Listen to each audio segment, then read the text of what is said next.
నమస్తే, welcome to 4 sides TV. Mahabubnagar జిల్లాలో బీఆర్ఎస్ కు భారీ షాక్ తగిలింది. నగర మున్సిపాలిటీ చైర్మన్, వైస్ చైర్మన్లపై ప్రవేశపెట్టిన అవిశ్వాస తీర్మానం నెగ్గటంతో municipal chairman KC Narasimhulu, vice chairman Tati గణేష్లు తమ పదవులను కోల్పోయారు. మొత్తం 49 మంది కౌన్సిలర్లలో మెజారిటీ స్థానాలు దక్కించుకొని 4 ఏళ్ల క్రితం బీఆర్ఎస్ అధికారాన్ని చేపట్టింది. బీఆర్ఎస్ కౌన్సిలర్ ఆనంద్ గౌడ్ మరో 16 మంది కౌన్సిలర్లు కాంగ్రెస్లో చేరి అవిశ్వాస తీర్మానం ప్రవేశపెట్టారు. ఈ మేరకు అవిశ్వాస తీర్మానంపై ప్రత్యేక సమావేశం నిర్వహించారు. ఇదే అంశానికి సంబంధించి మరింత సమాచారం మహబూబ్ నగర్ ప్రతినిధి చందు అందిస్తారు. అసెంబ్లీ ఎన్నికల తర్వాత ఉమ్మడి పాలమూరు జిల్లాలో ఏదైతే మున్సిపల్ పీఠాలు ఉన్నాయో మున్సిపల్ పీఠాలపైన కాంగ్రెస్ పార్టీ భారీ గురి పెట్టిందని చెప్పుకోవచ్చు. ముఖ్యంగా ఏదైతే గత కొన్ని రోజుల క్రితం కోస్గిలో జరిగినటువంటి మున్సిపల్ చైర్పర్సన్ పైన అవిశ్వాస తీర్మానం పెట్టి అక్కడ కూడా కాంగ్రెస్ పార్టీ మున్సిపల్ పీఠాన్ని కైవసం చేసుకుందని అంట.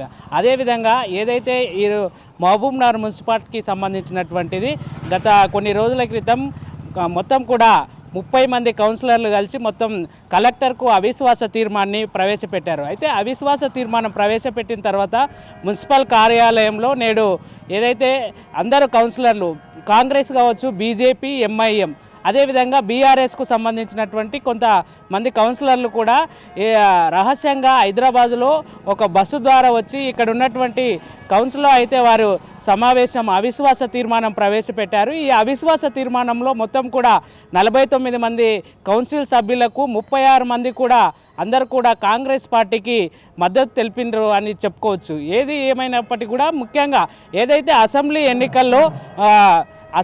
ఎన్నికల తర్వాత చైర్మన్గా ఉన్నటువంటి కేసీ నరసింహులు కావచ్చు, వైస్ చైర్మన్గా ఉన్నటువంటి తాటి గణేష్ కావచ్చు, వాళ్ళపైన అవిశ్వాస తీర్మానం పెట్టారు. ఎందుకంటే ఇక్కడ ఉన్నటువంటి కౌన్సిలర్లు కూడా తాము స్వతహాగా పనులు చేసుకోలేకపోతున్నాము కాబట్టి ఇక్కడ అవిశ్వాస తీర్మానం ప్రవేశపెట్టామని చెప్తున్నాం. ముఖ్యంగా ఏమంటే కూడా కౌన్సిలర్లు అందరూ కూడా వాళ్ళు ముఖ్యంగా ఈ బీఆర్ఎస్లో ఉన్నటువంటి ముఖ్య నేత ఆనంద్ గౌడ్ అయితే ఈ యొక్క అవిశ్వాస తీర్మానంలో చక్రం తిప్పాడని చెప్పుకోవచ్చు.